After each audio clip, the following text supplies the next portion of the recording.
Hello everyone, welcome to WiFi study channel which is a part of Unacademy group. दोस्तों, आज की इस video में हम देखने वाले हैं 150 प्लस जीके के ऐसे क्वेश्चन जो कि कई बार एग्जाम में आ चुके हैं और ये आगे के एग्जाम के लिए बहुत ही एक्सपेक्टेड क्वेश्चन हो सकते हैं, चाहे आपका एसएससी का एग्ज़ाम हो, रेलवे का हो, यूपीएसआई हो या फिर कोई अदर एग्ज़ाम हो। ये क्विज टाइम भी है। आप एक बार इस पूरे सेशन को देखिए और इसमें आपके कितने क्वेश्चंस के आंसर सही हो पाते हैं नीचे कमेंट बॉक्स में बताना मत भूलिएगा। सेशन पसंद आए तो प्लीज़ लाइक कर देना, अपने सभी दोस्तों के साथ में शेयर कर देना। देखिए, अनअकैडमी पर आप कंप्लीट तैयारी कर सकते हैं सभी एग्ज़ाम्स के लिए। अगर आपको किसी भी एग्ज़ाम के लिए सब्सक्रिप्शन ज्वाइन करना है एसएससी से लेके यूपीएससी तक, तो आप ये रेफरल कोड यूज कर सकते हैं स्टडी 10। इससे आपको मैक्सिमम डिस्काउंट मिल जाता है। ऐप डाउनलोड करके अपना गोल सेलेक्ट करके जितने भी मंथ का सब्सक्रिप्शन ज्वाइन करना है उसमें स्टडी 10 कोड डाल के आप ज्वाइन कर सकते हैं। सभी टॉप एजुकेटर के आपको कोर्सेज मिल जाएंगे जो कि अभी रिसेंटली स्टार्ट होने वाले हैं। दोस्तों, आपके प्राइस भी अभी बढ़ने वाले हैं, तो प्राइस बढ़ने से पहले ही आप कोर्स ज्वाइन कर सकते हैं, क्योंकि बाद में जब फीस बढ़ जाती है फिर आप बोलते हो कि सर पहले वाले प्राइस पे क्यों नहीं मिल रहा है। तो उससे पहले ही आप स्टडी 10 कोड लगा के ज्वाइन कर सकते हैं। ठीक है, तो चलिए शुरू करते हैं आज के सेशन को। तो पहला क्वेश्चन है, भारत में खोजा गया सबसे पहला शहर। बहुत ही इजी क्वेश्चन है दोस्तों, हर एक स्टूडेंट को कमेंट बॉक्स में आंसर बताना है। ठीक है, और सेशन पसंद आए तो प्लीज़ लाइक ज़रूर कर देना, अपने सभी दोस्तों के साथ में भी शेयर करना है। देखिए, सबसे पहले भारत में खोजा गया शहर था हड़प्पा, यानी कि ऑप्शन ए राइट आंसर हो जाएगा। ठीक है, हड़प्पा सिंधु घाटी सभ्यता का एक महत्वपूर्ण स्थल है। अच्छा, कई बार एग्जाम में ये पूछा जाता है कि वर्तमान में कहाँ पर है। ये अभी पंजाब पाकिस्तान के वर्तमान साहिवाल जिले में स्थित है और इसकी खोज दोस्तों 1921 में हुई थी। किसके द्वारा हुई थी ये तो सभी को पता ही होगा, कमेंट बॉक्स में बताइए। डॉक्टर आर साहनी के द्वारा हुई थी। ठीक है, चलिए नेक्स्ट क्वेश्चन पर चलते हैं। दूसरा क्वेश्चन आता है, संस्कृत भाषा का पहला व्याकरणकर्ता कौन था दोस्तों, ये बताना है आपको, जल्दी से बताइए। इस क्वेश्चन का राइट आंसर होगा पन्नी, यानी कि ऑप्शन डी आपका राइट आंसर हो जाएगा। तो काफ़ी सारे स्टूडेंट ने यहाँ पे आंसर गलत किया होगा मुझे लग रहा है। चलिए नेक्स्ट क्वेश्चन पर आते हैं। तीसरा क्वेश्चन है, हड़प्पा वासियों की सामाजिक व्यवस्था थी, कैसी थी दोस्तों, ये आपको बताना है। देखिए, हड़प्पा वासियों की जो सामाजिक प्रणाली थी, यानी कि व्यवस्था थी, ये काफ़ी समतावादी थी, बहुत ही समतावादी। इसका मतलब होता है समानता और समान अधिकार वाली थी। ठीक है ना, तो इस क्वेश्चन का राइट आंसर दोस्तों ऑप्शन ए हो जाएगा। फटाफट कवर करते हैं इस क्विज को। ठीक है, चलिए नेक्स्ट। चौथा क्वेश्चन है, निम्नलिखित में से कौन योग का अग्रणी था। तो ये तो आप सभी आंसर लगा सकते हो।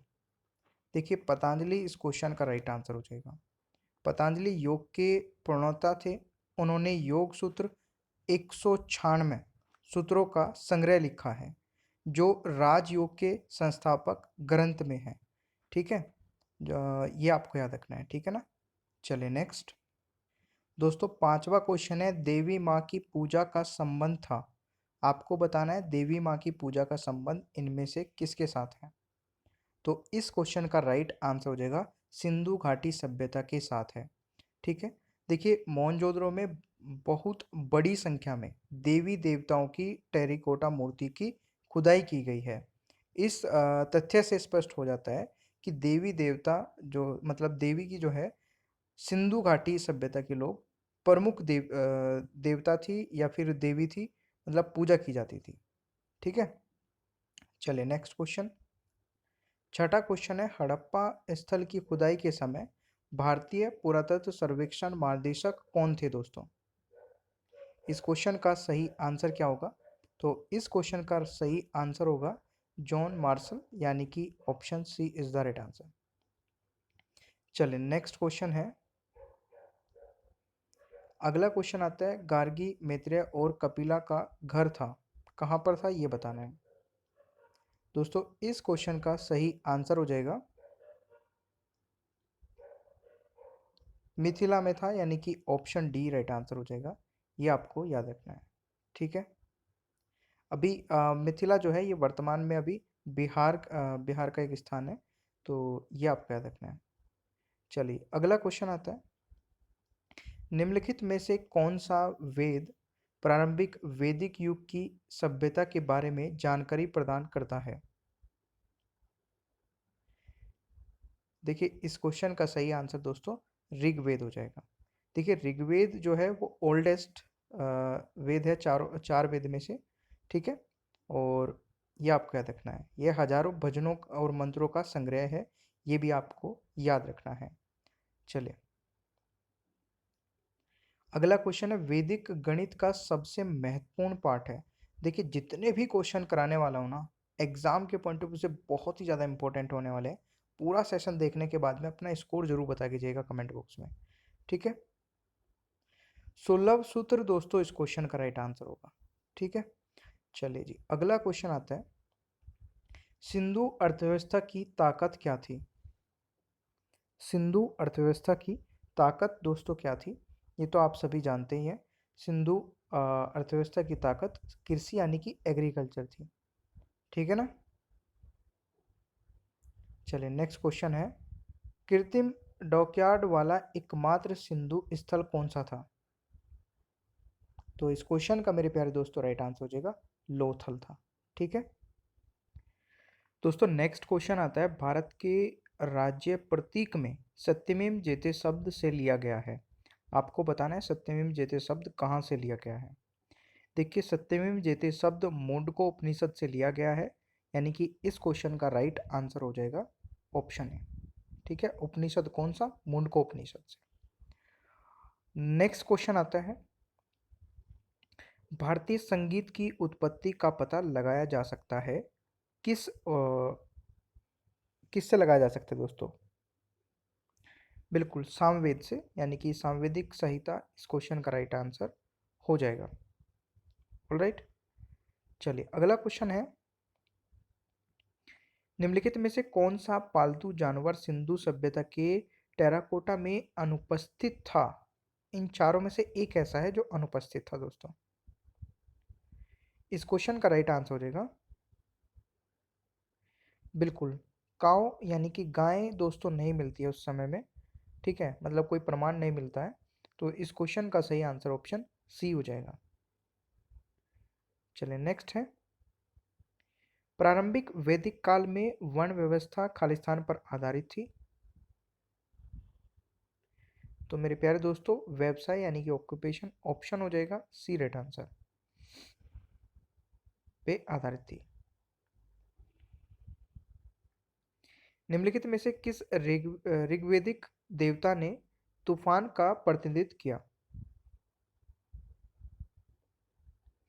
तो इस क्वेश्चन का दोस्तों राइट आंसर हो जाएगा मारुत ने, यानी कि ऑप्शन हो जाएगा, सॉरी ये एम होगा भाई, इसको करेक्ट कर लेना। ये वी नहीं होगा प्लीज़, ये इंग्लिश में करेक्ट कर लेना, MARUT, ओके। चलिए अगला क्वेश्चन है, दुर्ग के बना सिंधु का एकमात्र शहर कौन सा था? तो ये था दोस्तों चनोदड़ो, यानी कि ऑप्शन हो जाएगा डी राइट आंसर, ठीक है। बिना किसी गड्ढे के एकमात्र सिंधु शहर था दोस्तों ये। चलिए अगला क्वेश्चन, सिंधु घाटी सभ्यता के लोग आमतौर पर अपने घरों का निर्माण करते थे। ये तो मतलब काफ़ी इजी हो गया, जली हुई ईंटों से, यानी कि ब्रंट ब्रिक से, ठीक है भाई। चलिए अगला क्वेश्चन है, निम्नलिखित में से कौन सा सबसे महत्वपूर्ण अनाज वैदिक युग में उगाया गया था? तो दोस्तों जौ उगाया गया था, तो इस क्वेश्चन का राइट आंसर ऑप्शन बी हो जाएगा। अगला क्वेश्चन है, प्रसिद्ध गायत्री मंत्र निम्नलिखित में से किस वैदिक देवता को संबोधित है? तो मेरे प्यारे दोस्तों इस क्वेश्चन का राइट आंसर हो जाएगा सावित्री को, यानी कि C is the right answer. चलिए नेक्स्ट, तो सावित्री राइट आंसर हो जाएगा दोस्तों। प्रसिद्ध गायत्री मंत्र निम्नलिखित में से किस वैदिक देवी को संबोधित है? सावित्री, ठीक है ना।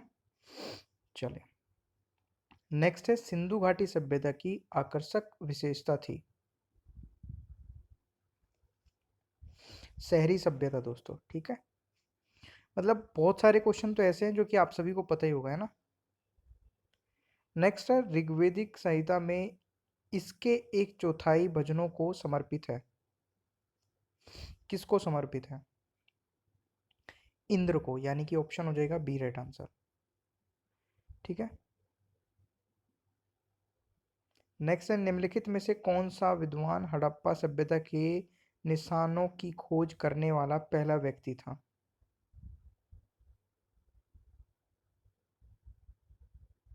तो गाइज ए कनिंघम इस क्वेश्चन का राइट आंसर होगा। ऑल राइट, अगला क्वेश्चन, सिंधु घाटी में खुदाई में निम्नलिखित में से कौन सा अवशेष वाणिज्यिक और आर्थिक विकास को इंगित करता है?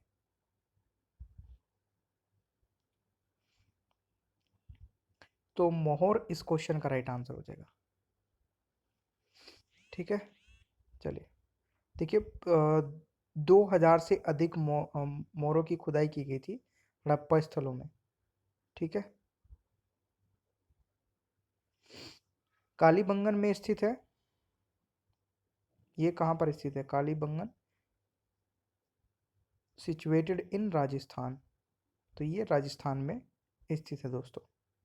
अगला क्वेश्चन है हड़प्पा स्थलों की खुदाई में निम्नलिखित में से कौन सा नहीं पाया गया है? देखिए उस समय में दोस्तों शिखर के 7 मंदिर नहीं पाए गए हैं।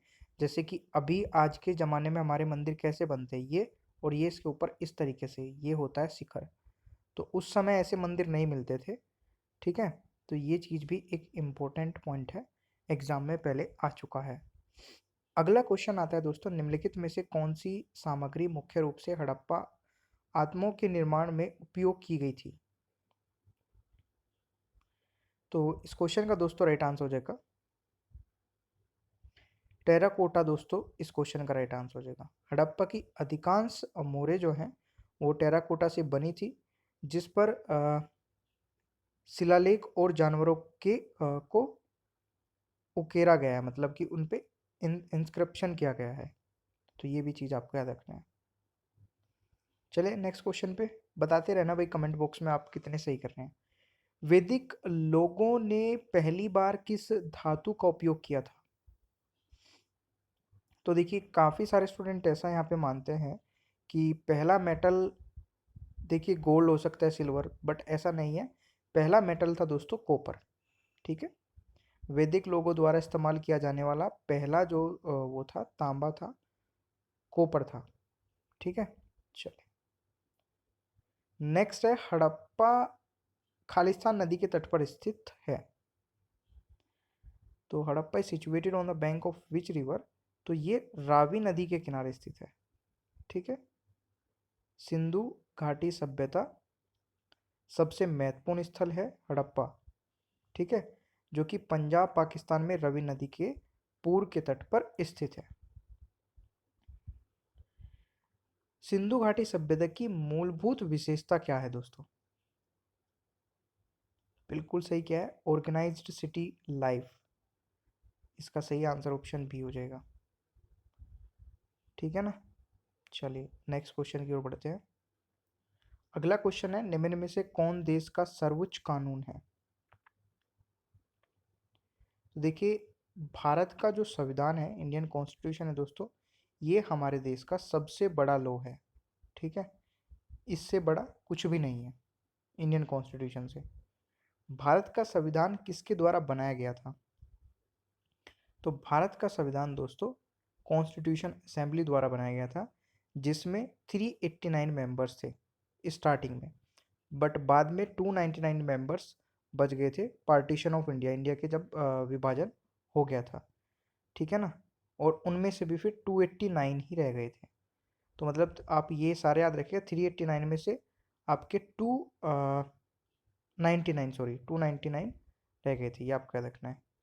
नेक्स्ट आता है भारतीय संविधान को अंगीकृत किया गया था, यानी कि एडोप्ट कब किया गया था? एडोप्ट होना और लागू होना दोनों अलग अलग डेट है, दोनों में कन्फ्यूजन होता है। देखिए अगर बात कीजिए एडोप्ट की, तो एडोप्ट तो पहले ही हो गया था 26 नवंबर 1949 को, बट लागू हुआ था 26 जनवरी 1950 को। तो ये आपको याद रखना है मेरे प्यारे दोस्तों। ठीक है, चलिए जी, अगला क्वेश्चन है भारतीय संविधान कब लागू हुआ था। अब वही क्वेश्चन आ गया ना जो मैंने ऊपर बताया आपको, कब लागू हुआ था, तो जल्दी से आंसर बताइए। 26 जनवरी 1950 में लागू हुआ था, तो याद रखिएगा। चलिए जी, अगला क्वेश्चन आता है संविधान के उद्घाटन के लिए 26 जनवरी का दिन ही क्यों चुना गया। इसके पीछे क्या रीजन है? इसके पीछे रीजन ये है कि कांग्रेस ने इसे 1930 में संविधानता दिवस के रूप में मनाया था, तो इसीलिए दोस्तों इस दिन को ही संविधान दिवस के रूप में मनाने का निर्णय लिया गया। भारत में संविधान दिवस कब मनाया जाता है? तो देखिए, संविधान दिवस आप बहुत सारे सोचेंगे 26 जनवरी को मनाया जाता है। 26 जनवरी को नहीं मनाया जाता, 26 नवंबर को मनाया जाता है, जब एडोप्ट किया गया था। ठीक है, एडोप्ट डेट को ही दोस्तों संविधान दिवस के रूप में मनाया जाता है, ये याद रखना है। भारत का मूल संविधान कहाँ से प्रकाशित हुआ था? जो हमारा ओरिजिनल कॉन्स्टिट्यूशन है दोस्तों, वो देहरादून से प्रकाशित हुआ था, ये भी एक इम्पोर्टेंट पॉइंट है। ठीक है ना, original constitution of India took early to publish and it was publish in Dehradun. अगला क्वेश्चन आता है कि मूल संविधान में कितने शब्दों से बना है। तो ये क्वेश्चन मैं ऑलरेडी आपको करा चुका हूँ, 80,000 शब्दों से बना हुआ है। दोस्तों नेक्स्ट है, किस देश की संविधान दुनिया के किसी भी संप्रभुत्व देश का सबसे लंबा लिखित संविधान है। देखिए, सबसे लंबा लिखित संविधान की अगर बात की जाए तो भारत का संविधान सबसे लंबा लिखित संविधान है, जिसमें जब हमारा देश में संविधान बन के अडोप्ट किया गया था, लागू किया गया था, तो उसमें 22 भाग 395 आर्टिकल और 8 अनुसूचियाँ थी, यानी कि शेड्यूल्स थे।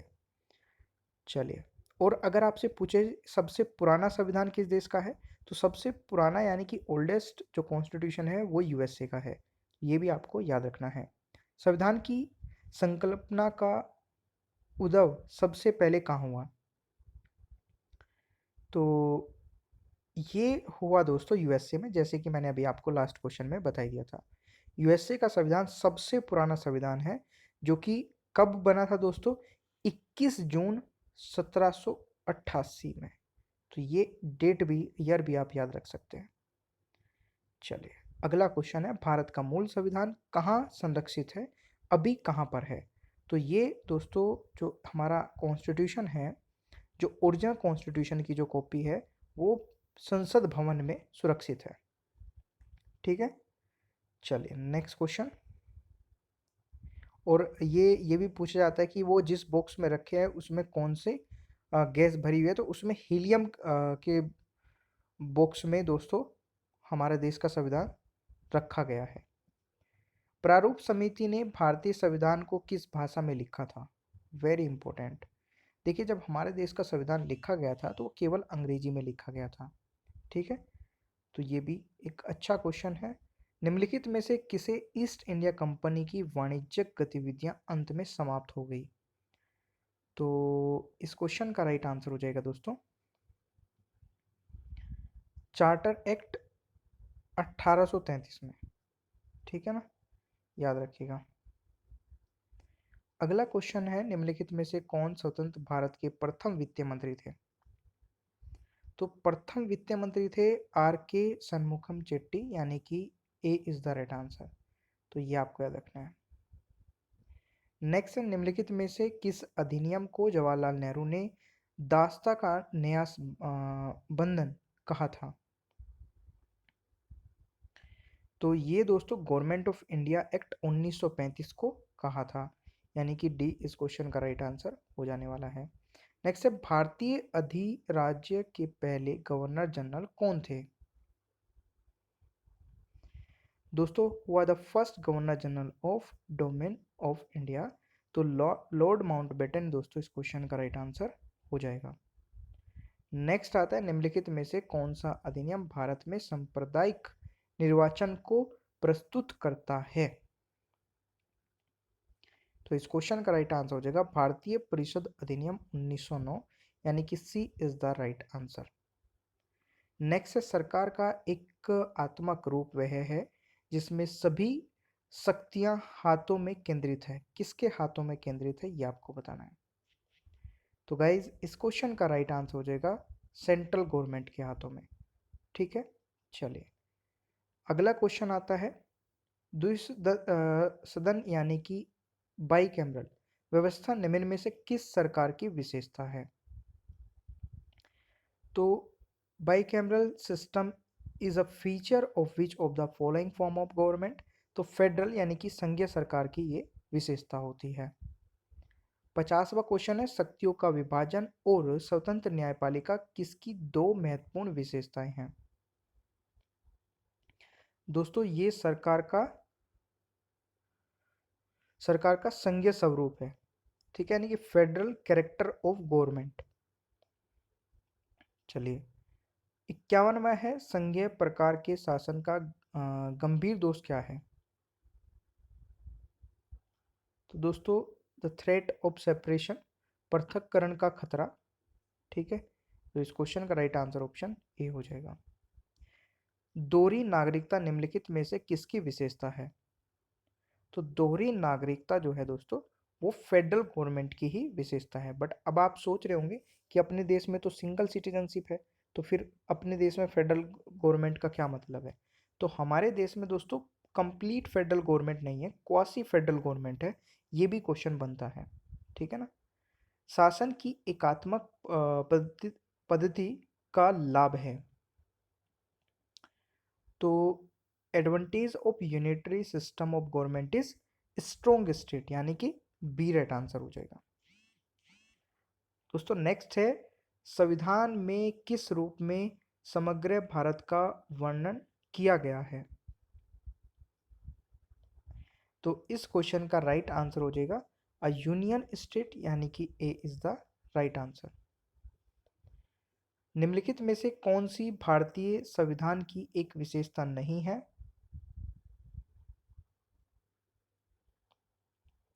तो प्रेसिडेंटल फॉर्म ऑफ गवर्नमेंट दोस्तों यहाँ पर करेक्ट आंसर बन जाएगा। चलिए जी, अगला क्वेश्चन आता है, एकात्मक एवं संघात्मक सरकार के वर्गीकरण का आधार क्या है? दोस्तों केंद्र व राज्यों के बीच संबंध, यानी कि relationship between central and state, ये आधार है फेडरल गवर्नमेंट का। अब देखिए, जो क्वेश्चन मैं आपसे बोल रहा था, भारत के संविधान है, तो भारत का संविधान है जो कि आप सभी से पूछा जा सकता है एग्जाम में, फेडरल है, क्वासी फेडरल है, यूनिटरी है या प्रेसिडेंटल है? देखिए क्वासी फेडरल मैंने अभी आपको बताया था। इस क्वेश्चन का राइट आंसर ऑप्शन बी हो जाएगा। निम्नलिखित में से कौन संसदीय सरकार की अतुलनीय विशेषता है? तो इस क्वेश्चन का राइट आंसर हो जाएगा बिल्कुल, कार्यपालिका और विधायिका का घनिष्ठ संबंध, यानी कि ऑप्शन हो जाएगा बी राइट आंसर। दोस्तों अगला क्वेश्चन है, लोकतांत्रिक समाजवाद का क्या उद्देश्य है?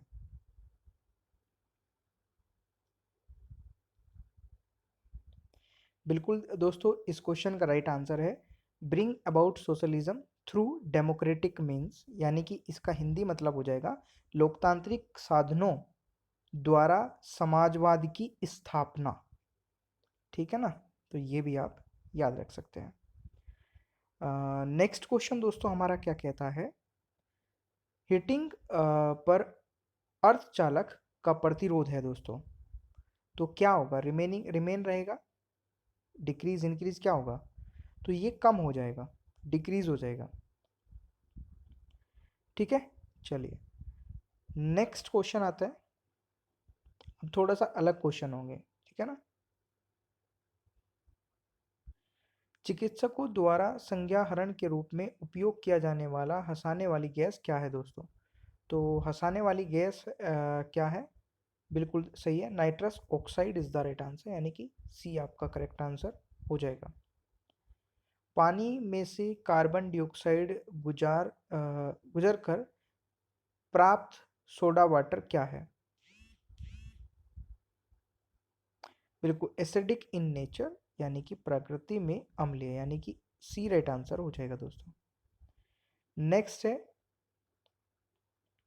ट्रांजिस्टर बनाने के लिए अक्सर उपयोग किया जाने वाले दो तत्व कौन से हैं? तो ये दो तत्व है सिलिकॉन एंड जर्मेनियम, यानी कि B is the right answer. Next है, इनमें से क्या लुईस एसिड नहीं है? तो ये भी बिल्कुल सही किया होगा आप लोगों ने, सी राइट आंसर हो जाएगा। भारत में केंद्र शासित प्रदेशों की संख्या कितनी है? तो अभी वर्तमान में दोस्तों कितनी है, जल्दी बताइए। अभी वर्तमान में केंद्र शासित प्रदेशों की संख्या कितनी है? बिल्कुल 8 हो गई है, यानी कि तो right answer is option D हो जाएगा। गाइस नेक्स्ट है, निम्नलिखित भाग में से भारतीय संविधान के किस भाग में मौलिक कर्तव्यों का उल्लेख किया गया है? तो इस क्वेश्चन का राइट आंसर हो जाएगा पार्ट 4 ए में। ठीक है, चलिए। थियोसॉफिकल सोसाइटी यूएसए में खालिस्तान द्वारा स्थापित की गई थी दोस्तों।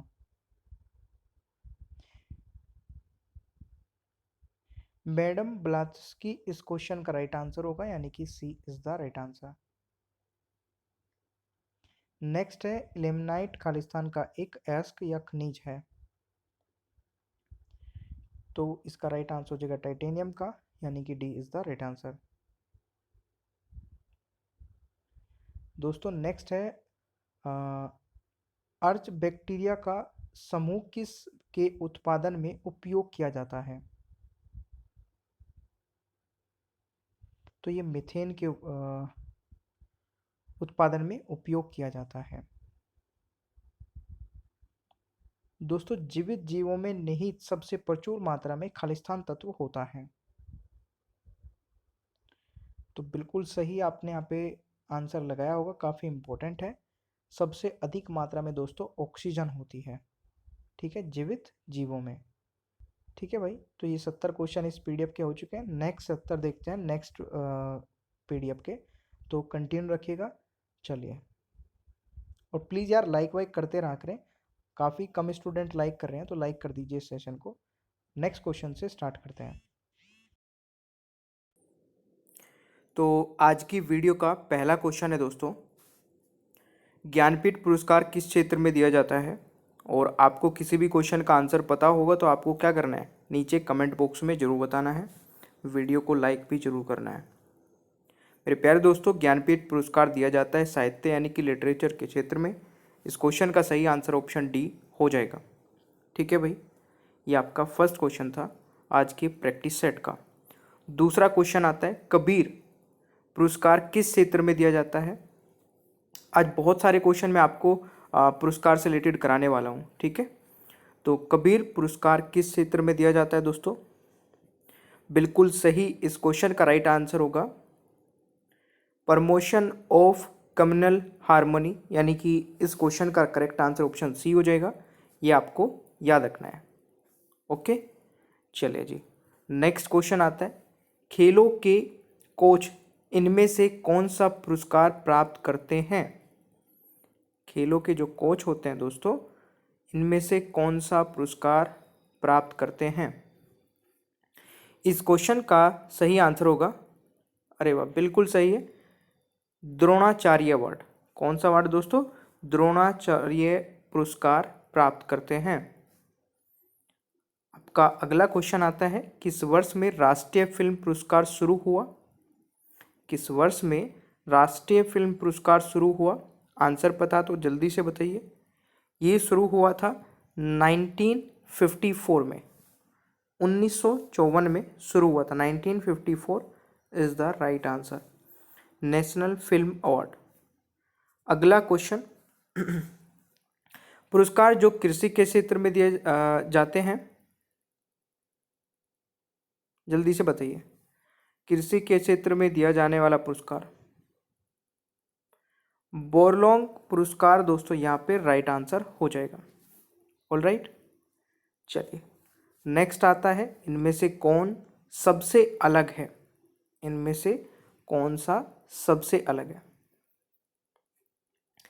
देखिए, इनमें सबसे अलग दोस्तों कौन सा है? वीर चक्र है। क्यों अलग है? क्योंकि ये बैटलफील्ड में दिया जाने वाला पुरस्कार है, इसलिए ये अलग है। तो यहाँ पे क्वेश्चन नंबर 6, इनमें से कौन सा अलग है? ऑप्शन सी राइट आंसर हो जाएगा। नेक्स्ट आता है, कौन सा पुरस्कार विश्व आर्थिक मंच द्वारा दिया जाता है? कौन सा पुरस्कार विश्व आर्थिक मंच द्वारा दिया जाता है?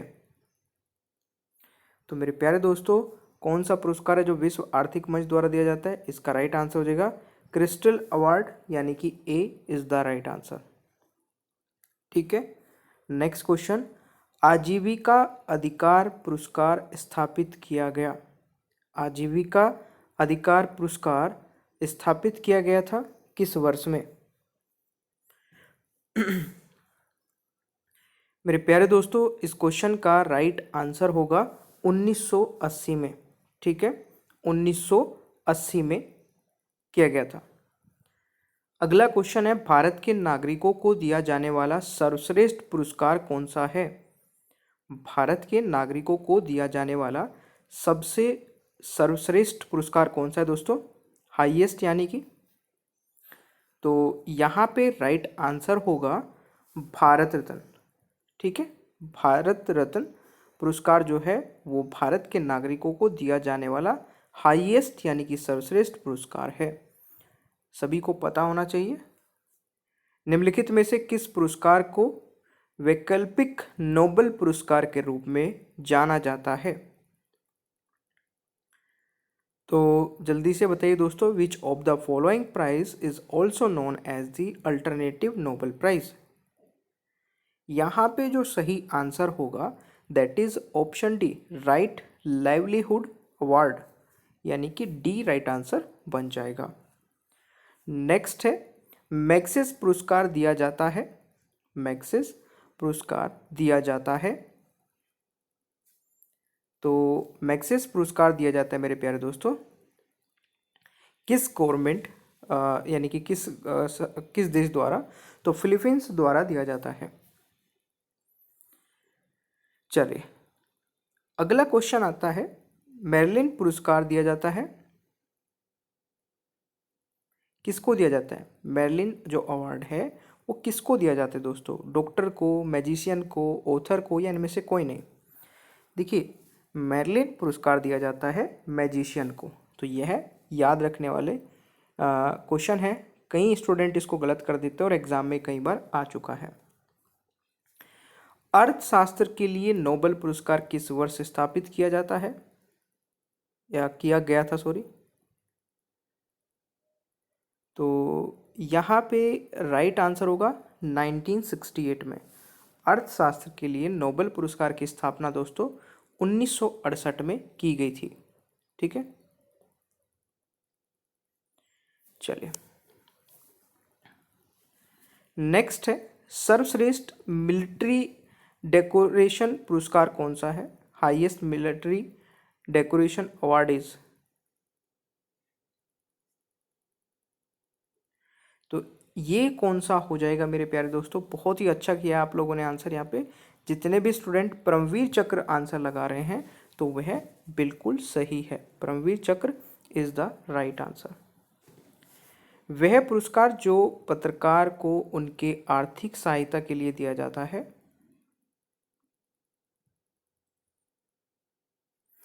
तो यह पुरस्कार दोस्तों कौन सा है?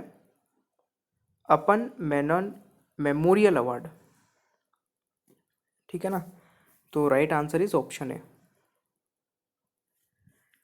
दोस्तों। नेक्स्ट है, विश्वकर्मी राष्ट्रीय पुरस्कार किस मंत्रालय द्वारा दिया जाता है?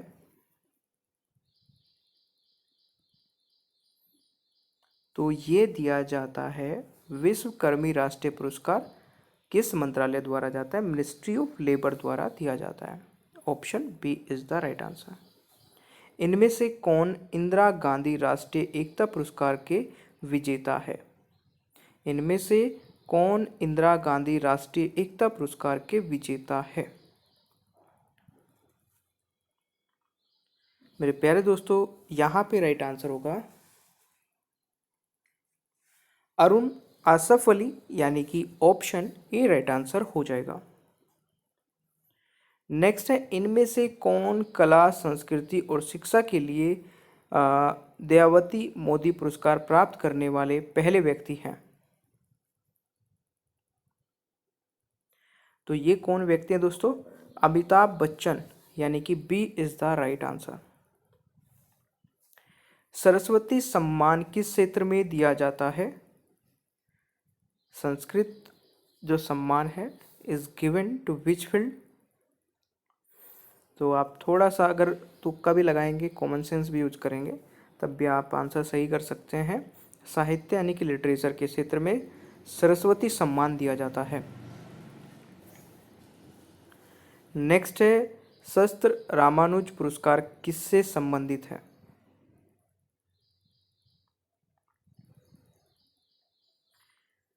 दोस्तों ये किससे रिलेटेड है? यंग मैथमेटिशियंस, यानी कि ऑप्शन आपका बी राइट आंसर होगा।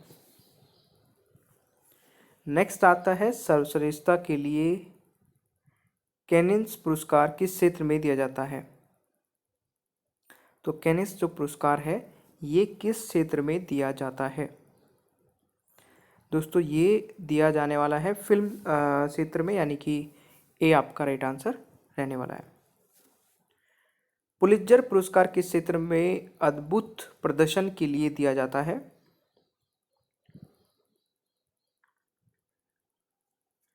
तो मेरे प्यारे दोस्तों यहाँ पे जो राइट आंसर होगा that is option C, literature and journalism. Literature and journalism is the right answer. Booker पुरस्कार किस क्षेत्र में दिया जाता है? बुकर पुरस्कार किस क्षेत्र में दिया जाता है? तो Booker prize is given to the field of, बिल्कुल सही दोस्तों, फिक्शन के क्षेत्र में दिया जाता है। फीफा पुरस्कार किस क्षेत्र में दिया जाता है? FI ये फीफा वो फुटबॉल वाला नहीं है दोस्तों, ठीक है ना, फीफी होगा वैसे तो ये। इसका राइट आंसर हो जाएगा परफ्यूम्स के क्षेत्र में दिया जाता है, फीफी। ओके। नेक्स्ट आता है यूनेस्को का प्रिक्स जूल्स बर्न पुरस्कार दूरदर्शन के किस सीरियल को दिया गया? तो ये दिया गया था टर्निंग पॉइंट के लिए। किसके लिए दोस्तों? Turning point is the right answer.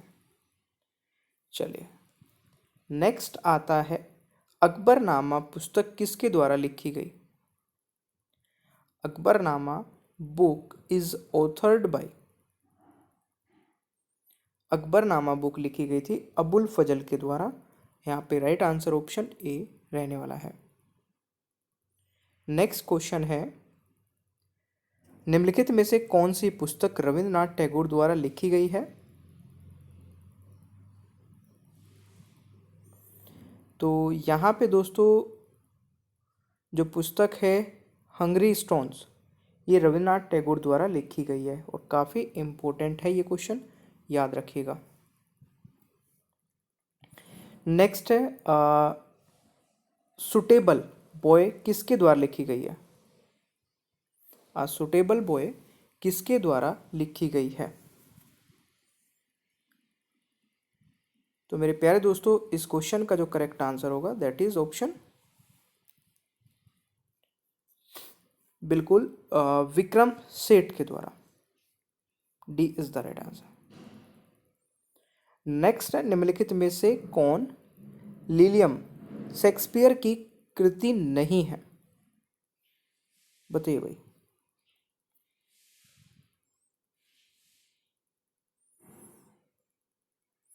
मेरे प्यारे दोस्तों यहाँ पे सही आंसर क्या हो जाएगा? अरे वाह, बिल्कुल करेक्ट आंसर किया है और इस क्वेश्चन का सही आंसर होगा सीजर एंड कैलिप्रेटा, यानी कि ऑप्शन हो जाएगा डी राइट आंसर। नेक्स्ट है ethics for the new Millionaire पुस्तक किसके द्वारा लिखी गई है?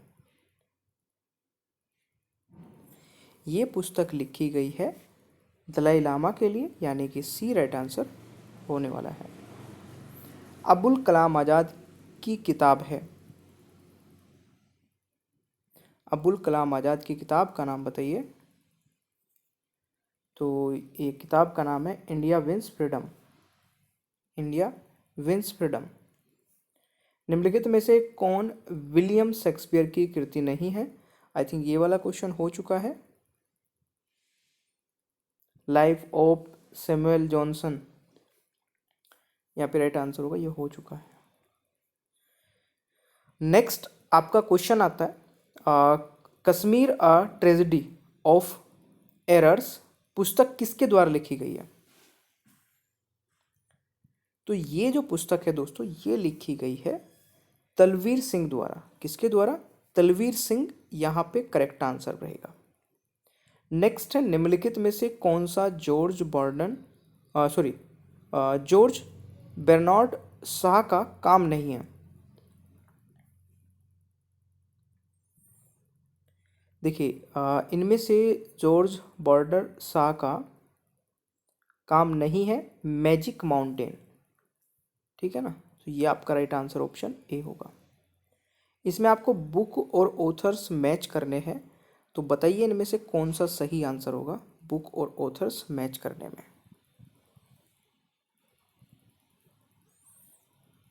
देखिए इस क्वेश्चन का मेरे प्यारे दोस्तों क्या होगा राइट आंसर?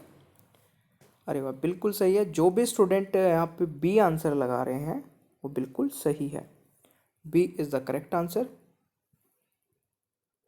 नेक्स्ट है the story of my experiments the truth पुस्तक किसके द्वारा लिखी गई है? The story of my experiments with truth book is authored by, तो यहाँ पे राइट आंसर क्या होगा? महात्मा गांधी द्वारा। ये आप सभी को पता ही होगा, है ना। नेक्स्ट है रामायण किसके द्वारा लिखी गई?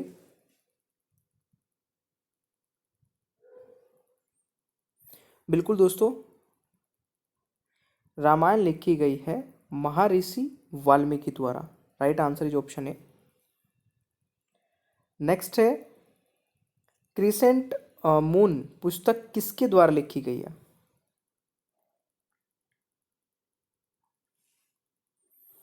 तो यहाँ पे राइट आंसर क्या होगा?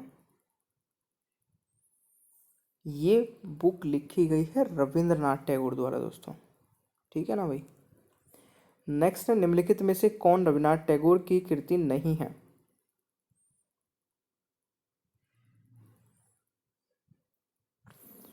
कौन सी रविन्द्रनाथ टैगोर की कृति नहीं है?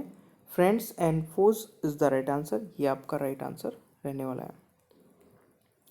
माई ऑन बोसवेल पुस्तक किसके द्वारा लिखी गई है? माई ऑन बोसवेल पुस्तक is authored by, book is authored by. ये बुक लिखी गई है एम हिदायतुल्ला, यानी कि डी राइट आंसर होगा, ठीक है ना भाई। निम्नलिखित में से कौन अरुंधति रॉय का काम है?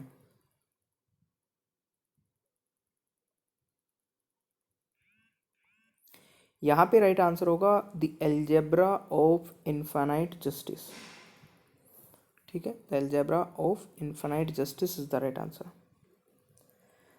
द मर्चेंट ऑफ वेनिस किसने लिखी है? द मर्चेंट ऑफ वेनिस किसने लिखी है?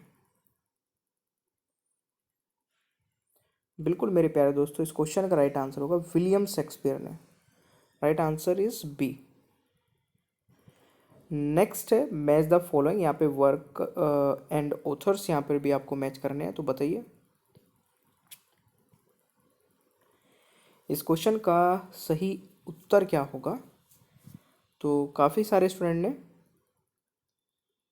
बिल्कुल ये दोस्तों इसका राइट आंसर हो जाएगा सी, ठीक है।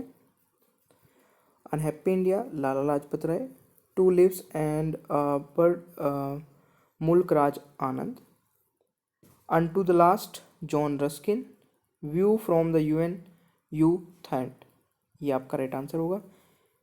नेक्स्ट क्वेश्चन है मिन काम किसके द्वारा लिखी गई है? मिन काम किसके द्वारा लिखी गई है? ये एडोल्फ हिटलर के द्वारा लिखी गई पुस्तक है। दोस्तों कादम्बरी किसके द्वारा लिखी गई है? कादम्बरी किसके द्वारा लिखी गई बुक है? तो ये लिखी गई है बाणभट्ट द्वारा, यानी कि इसका बी राइट आंसर हो जाएगा। विलियम शेक्सपियर की प्रसिद्ध कृति कौन सी है?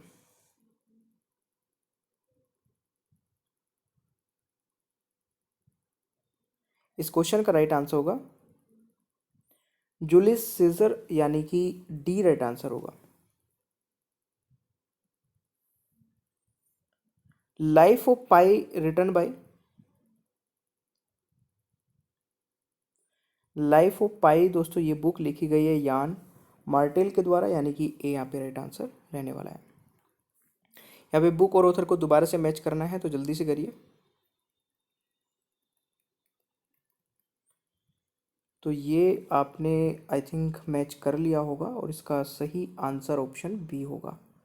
ठीक है, पहले का आपका सेकंड हो जाएगा, बी का आपका थर्ड हो जाएगा और सी का आपका fourth and last is first. Next question है, ignite mind was authored bye,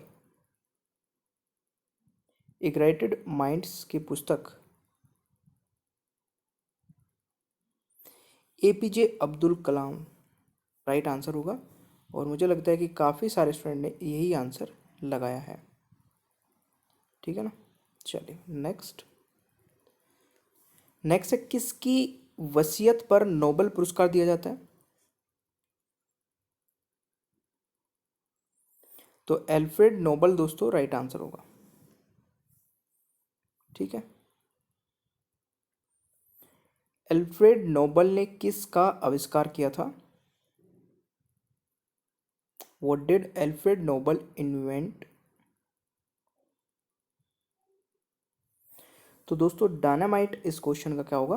right answer होगा, dynamite is the right answer. Next है, नोबेल पुरस्कार कब दिया जाता है?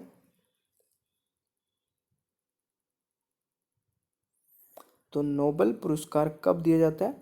On 10th December every year. ठीक है, ये आपको याद रखना है। नोबेल पुरस्कार देना कब शुरू किया गया? नोबेल पुरस्कार देना कब शुरू किया गया? 1901 इस क्वेश्चन का राइट आंसर हो जाएगा। सबसे पहला नोबेल पुरस्कार किसे दिया गया?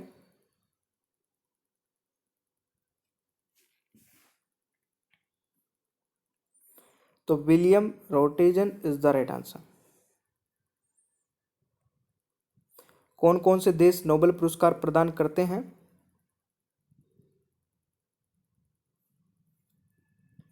इस क्वेश्चन का राइट आंसर होगा दोस्तों नॉर्वे एंड स्वीडन। निम्न में से किस क्षेत्र में नोबेल पुरस्कार नहीं दिया जाता है? तो मैथमेटिक्स के क्षेत्र में नहीं दिया जाता है। निम्न में से किस क्षेत्र में नोबेल पुरस्कार नहीं दिया जाता है? फिर से एक क्वेश्चन है।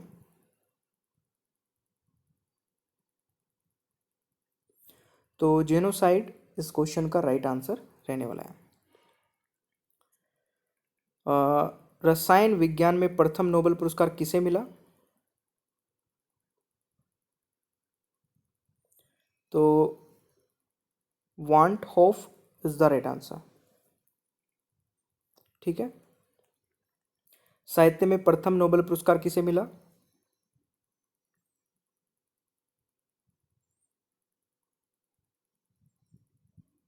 तो सली प्रोडोमी इज द राइट आंसर, ये भी आपको याद रखना है।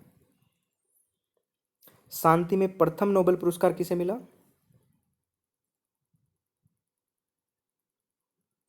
हेनरी डोनट इस क्वेश्चन का राइट आंसर होगा। भौतिक विज्ञान में प्रथम नोबेल पुरस्कार किसे मिला?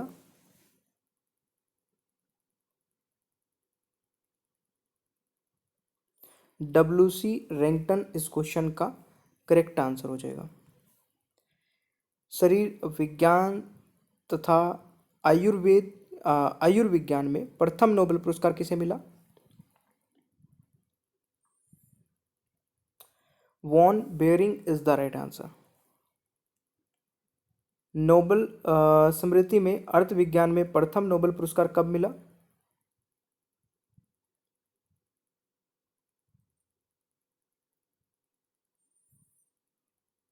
On 300th anniversary of Sveriges Riksbank बैंक, यानी कि 1968, ये आपका राइट आंसर होगा। नोबेल स्मृति में अर्थ विज्ञान में प्रथम नोबेल पुरस्कार किसे मिला?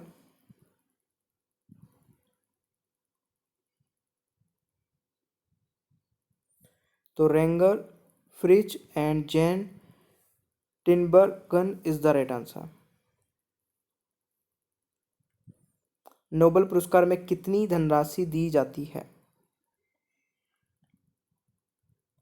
9 मिलियन स्वीडन कॉन, यानी कि 7.3 करोड़ रुपीस।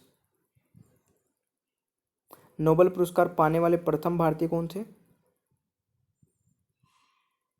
तो Rabindranath Tagore is the right answer दोस्तों। नेक्स्ट है, भौतिक विज्ञान में नोबेल पुरस्कार पाने वाले प्रथम भारतीय कौन थे? तो सीवी रमन, जिनको 1930 में मिला था। ठीक है। नेक्स्ट क्वेश्चन है, शांति में नोबेल पुरस्कार पाने वाले प्रथम भारतीय कौन थे?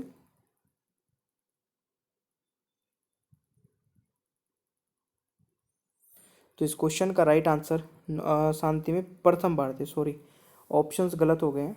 ठीक है, राइट आंसर दोस्तों रविंद्रनाथ टैगोर हो जाएगा। ठीक है, रविंद्रनाथ टैगोर, ये ऑप्शंस गलत है। नेक्स्ट है, अर्थ विज्ञान में नोबेल पुरस्कार पाने वाले प्रथम भारतीय कौन थे?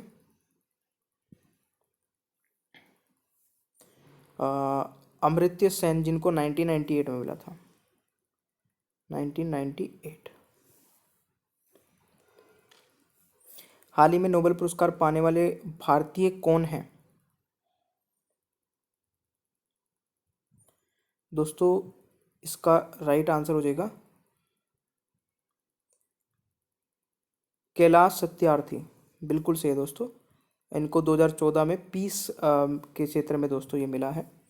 ठीक है, तो चलिए नेक्स्ट पीडीएफ पे चलते हैं और अभी क्लास कंटिन्यू रहेगी। प्लीज़ एक बार लाइक ज़रूर कर दीजिए।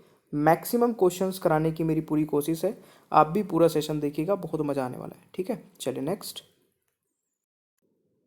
दोस्तों सबसे पहले तो आप मुझे ये बताइए कि आज की वीडियो आपको कैसी लगी, नीचे कमेंट बॉक्स में जरूर बताइएगा। वीडियो अभी तक लाइक नहीं किया तो लाइक कर दीजिए, अपने सभी दोस्तों के साथ में शेयर कर दीजिए। चैनल पर नए हो तो चैनल को सब्सक्राइब करके बेल आइकन ऑन रखिए ताकि वीडियो के नोटिफिकेशंस आपको मिलते रहें। और मिलते हैं नेक्स्ट क्लास में, अपना ख्याल रखिए। और किसी को भी अनअकैडमी पर सब्सक्रिप्शन ज्वाइन करना है तो ये कोड आप यूज कर सकते हैं, स्टडी 10 विदाउट एनी स्पेस। चलिए भाई, मिलते हैं नेक्स्ट क्लास में। Bye bye, take care everyone.